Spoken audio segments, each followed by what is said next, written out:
Assalamualaikum warahmatullahi wabarakatuh. Perkenalkan, nama saya Edrina Handoko dengan NIM 2200024170 dari kelas Hukum Ketenagakerjaan kelas C. Berikut saya akan menjelaskan resum terkait urgensi regulasi hukum dalam menjamin hak maternitas. Yang pertama adalah hak maternitas sebagai bagian dari hak konstitusional. Perlindungan bagi perempuan selama masa kehamilan, persalinan, hingga menyusui merupakan hak fundamental yang dijamin dalam Pasal 28H Ayat 1 Undang-Undang Dasar 1945. Negara memiliki kewajiban konstitusional untuk hadir dan memastikan pemenuhan hak tersebut sebagai bagian dari perlindungan hak asasi manusia. Nomor 2. Ketimpangan pelaksanaan akibat tidak adanya aturan khusus. Sebelumnya, Undang-Undang Kesejahteraan Ibu dan Anak atau UU KIA, regulasi yang mengatur hak maternitas tersebar dalam berbagai peraturan seperti Undang-Undang Ketenagakerjaan dan Undang-Undang Kesehatan. Namun, tidak ada satupun yang secara menyeluruh mengatur perlindungan ibu dan anak, khususnya pada masa krusial 1000 hari pertama kehidupan atau HPK. Hal ini menimbulkan celah dalam pelaksanaan, pengawasan, serta pelindungan hak bagi perempuan, khususnya mereka yang bekerja di sektor informal atau yang tidak tercakup dalam sistem jaminan sosial formal. Kemudian yang ketiga, kerentanan selama masa 1000 hari pertama kehidupan. Periode 1000 HPK yang dimulai sejak kehamilan hingga anak berusia 2 tahun merupakan masa yang sangat menentukan dalam membentuk kualitas hidup seorang individu. Ketiadaan regulasi hukum yang kokoh dan meningkatkan risiko kematian ibu dan bayi, stunting, serta berbagai masalah tumbuh kembang yang pada akhirnya mengancam masa depan kualitas sumber daya manusia Indonesia. Kemudian yang keempat, minimnya jaminan terhadap cuti dan fasilitas menyusui. Fakta di lapangan menunjukkan bahwa banyak perempuan kerja yang tidak mendapatkan hak cuti melahirkan, mengalami diskriminasi, dan tidak memperoleh akses terhadap ruang laktasi serta waktu menyusui yang layak. Situasi ini menggambarkan lemahnya perlindungan hukum terhadap hak maternitas sehingga dibutuhkan perumusan hukum yang lebih kuat dan operasional. Inovasi hukum melalui UU KIA.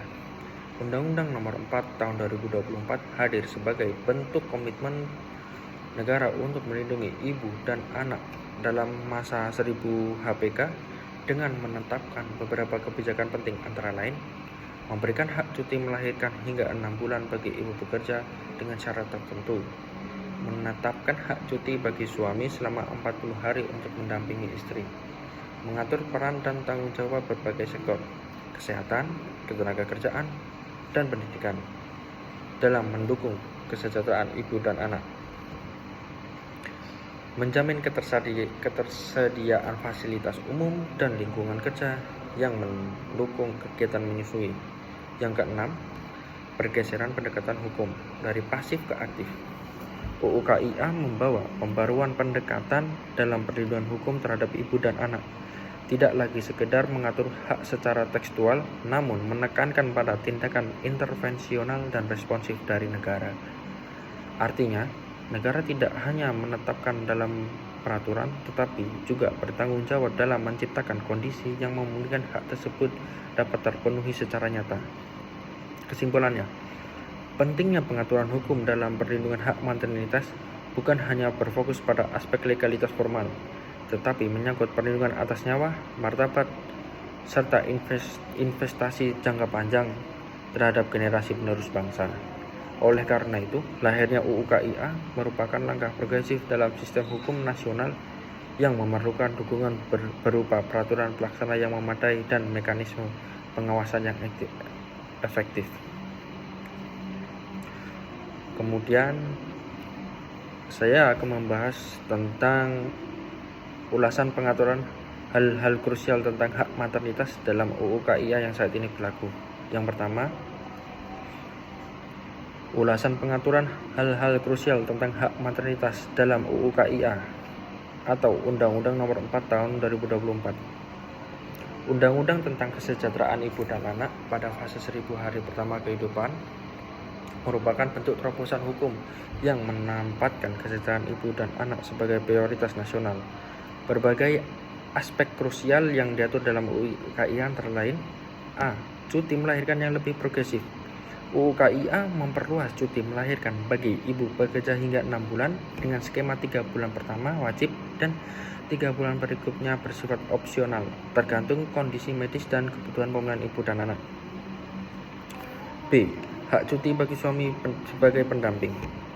UU KIA memberikan hak cuti pendampingan selama 40 hari bagi suami yang sebelumnya tidak diatur dalam Undang-Undang Ketenagakerjaan.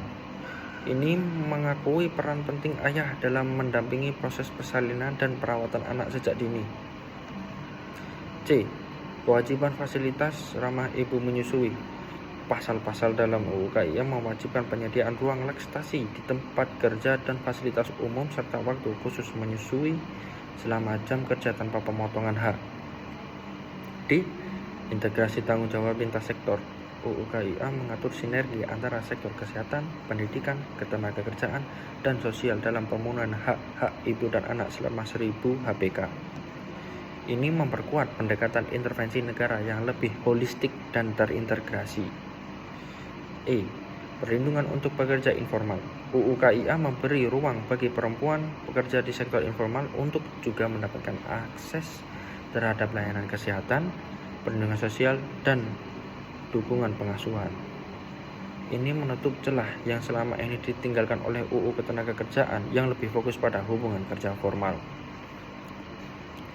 Kemudian terkait pembahasan selanjutnya, keterkaitan dengan kepastian hukum dalam konteks UU Ketenagakerjaan. Yang pertama, A.